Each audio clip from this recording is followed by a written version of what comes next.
Oftentimes, course content itself, and the years of my teaching experience, varies from class to class, as we may focus more attention on particular interests than other sets of interests. So that will be kind of that's another reason for my kind of keeping it a little bit flexible as far as week to week expectations and course content is concerned. Looking at the syllabus from the top, it may be helpful to have the syllabus open in front of you while I'm going over this. It's pretty standard as far as this first set of information. This our start date, when the class and the semester will be ending, how and where we meet. We're meeting online, obviously. This is asynchronous, so that is to say, you will view the content that I post on your time as it suits you, but you will be required to and expected to complete the assignments in a given week, as it fits into your schedule.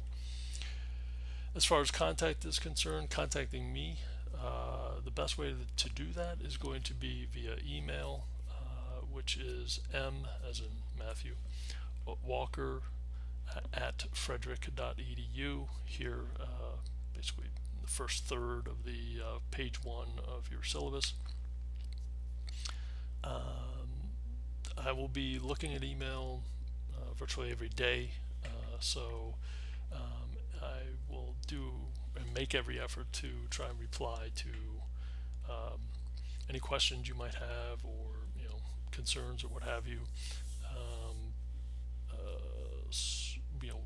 In the timeliest of manners. That is hopefully within 24 hours. I will be holding office hours on Mondays from 3 to 4 p.m. Online. If you wish to, if that doesn't fit your schedule, that's perfectly fine. We can make an arrangement. Just email me, what time might work for you outside of my office hours, and we can set up a time to either Zoom or chat via email or what have you. I do have an on-campus mailbox. That's 996, which is available if you need to get written material to me. I'll be going over that in later on in this presentation, and there'll be additional follow-up information as we move towards the scheduled exams for the course and so on. With regard to communication, because this is an asynchronous class, it is absolutely vital that you communicate. You can hear probably the groaning chair right now. That you communicate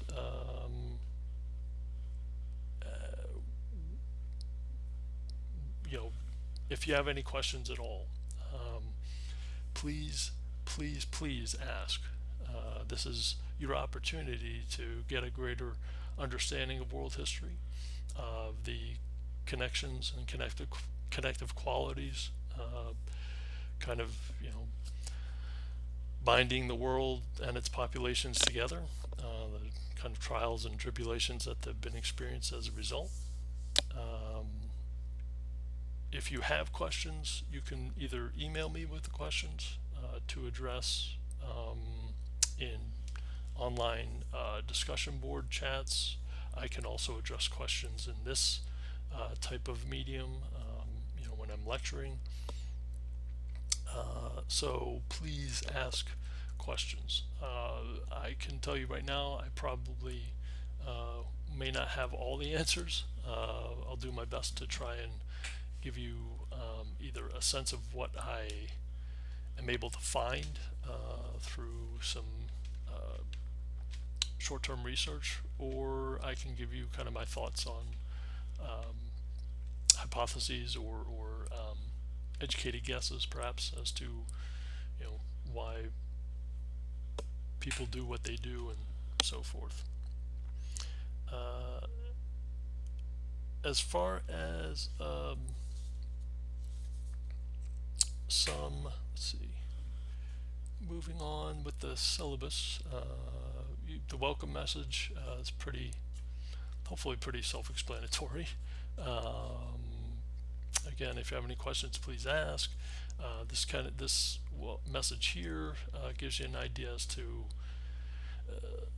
my approach to history, especially world history, and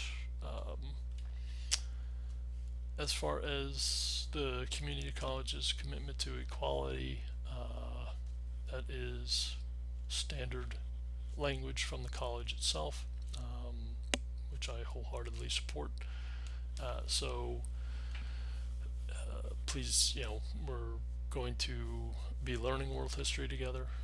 We're going to be respectful at all times. That's an absolute must. As far as the textbook is concerned, again, we are going to be using Sievers and Associates Patterns of World History. This is volume 2 from the year 1400 to the present. I've included the ISBN number. That's probably the best way if you're trying to locate it online for purchase. But this is going to be a vital component to our course. The assigned chapter readings, which is roughly averages out to about 2 chapters a week, is going to be,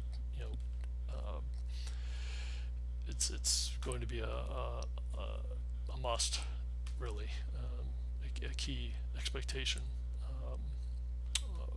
coming from my end. So, and it's going to be the basis for class discussion and those discussion questions that I'll be making available.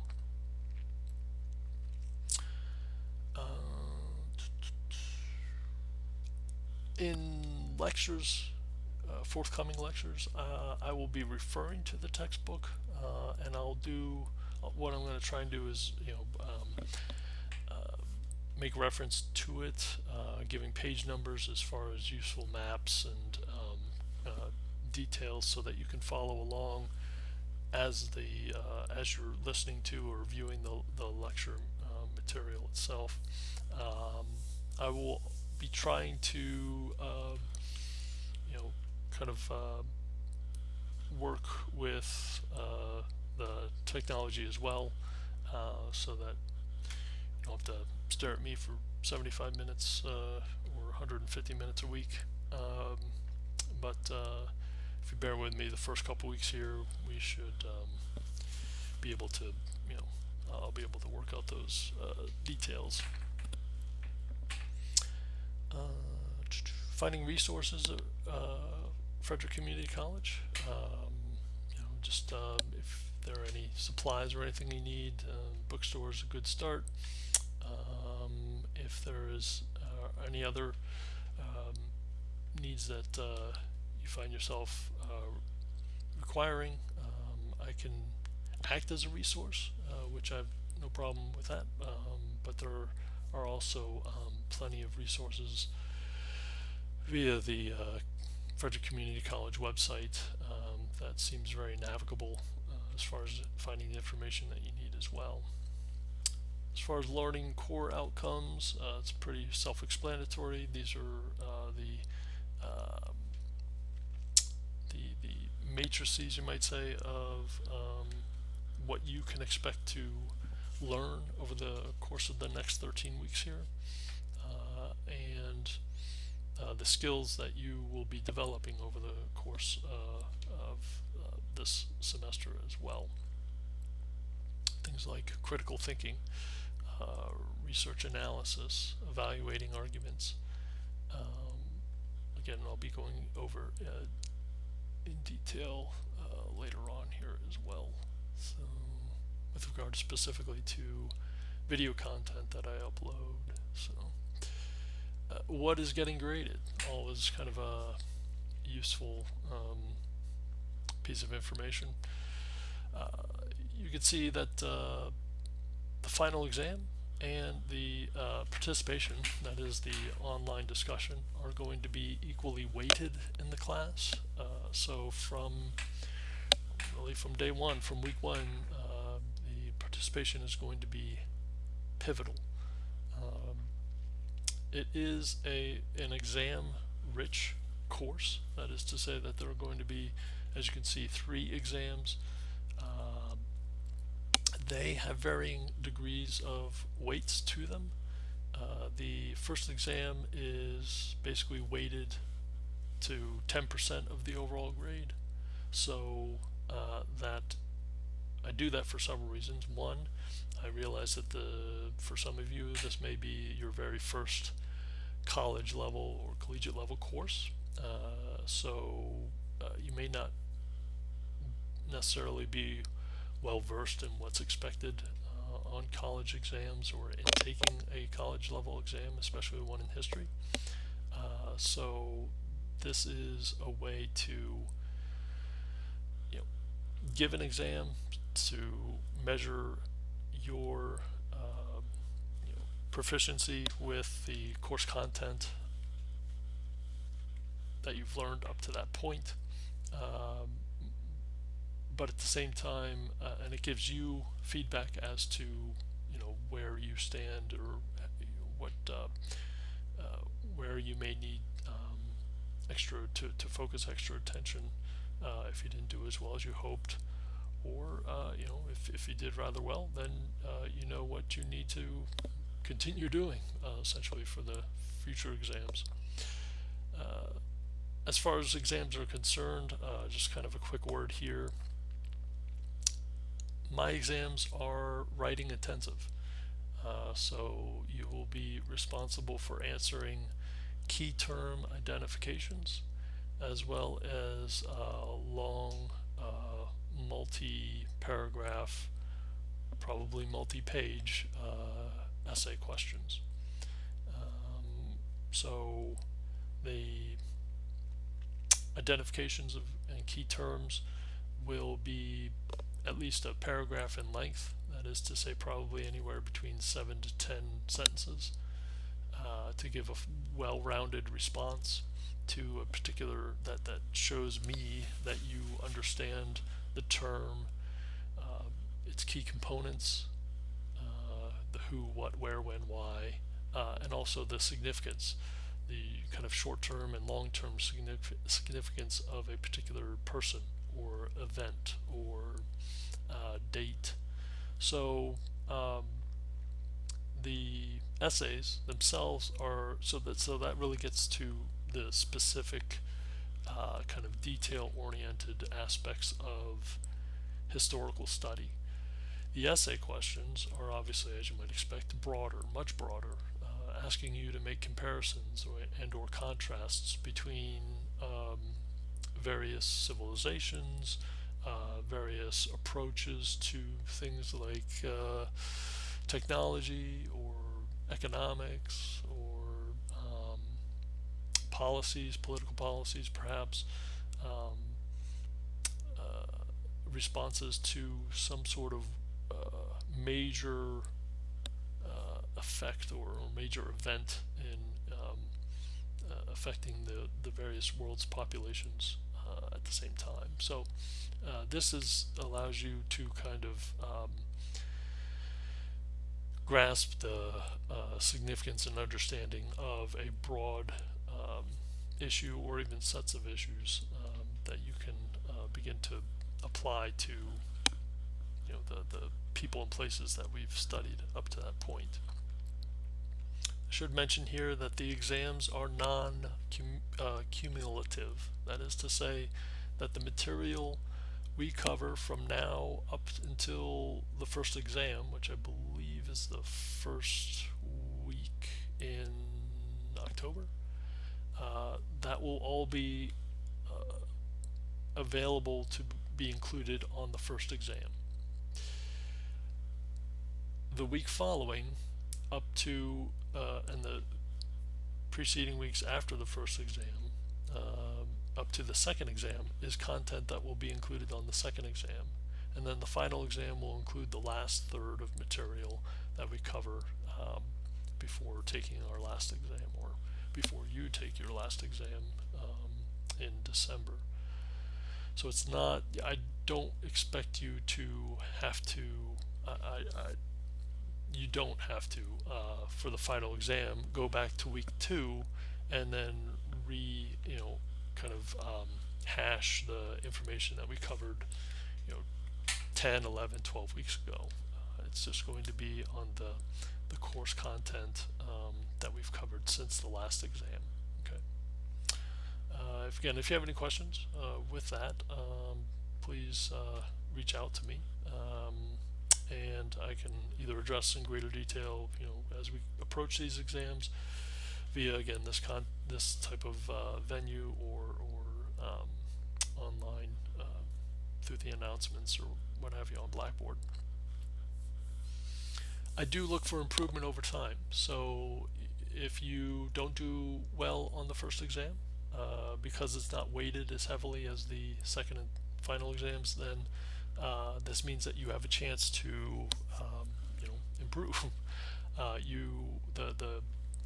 The structure of the exams is going to be exactly the same. So it's going to be these key term identifications. You'll have a list of maybe probably in the neighborhood of 10 to 12 terms. You'll be asked to answer maybe 3 of them. You'll have a list of essay questions, perhaps as many as somewhere between 3 and 6 questions, and you choose one to respond to. That type of format, that type of approach is going to be the same for each exam. So the structure of each exam is the same. The content changes, but the structure is the same, so you know what to expect.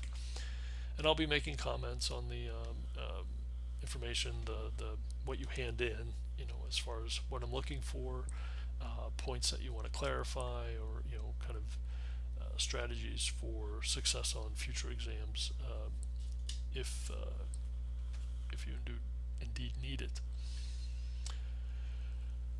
Participation policy and expectations. Again, this is a this is a class that is participation driven. So I need you all to participate, and participate in a respectful manner. Let's see. As a result, attendance is going to be absolutely critical for that purpose. I can tell you right now that the college is going to be looking for attendance information from professors like myself. I need to get them attendance information by the 18th of September, which is it's either the 11th or the 18th. So it's either basically the start of week 2 or week 3. I'm going to measure that attendance by way of your responses online and the fulfillment of the assignments to date, to that point in time. So please do prepare to play an active role in your own education. So especially in this format, this online format. Let's see. College-wide expectations. So code of conduct. Again, this is kind of boilerplate for Frederick Community College, as with all colleges. Supporting it 100% as an individual professor. I'll be maintaining grades in Blackboard. As for the exams themselves, I usually require a 1-week turnaround time. So if you take the exam first week of October, the first exam. I will be grading those exams during the week. They will be due to me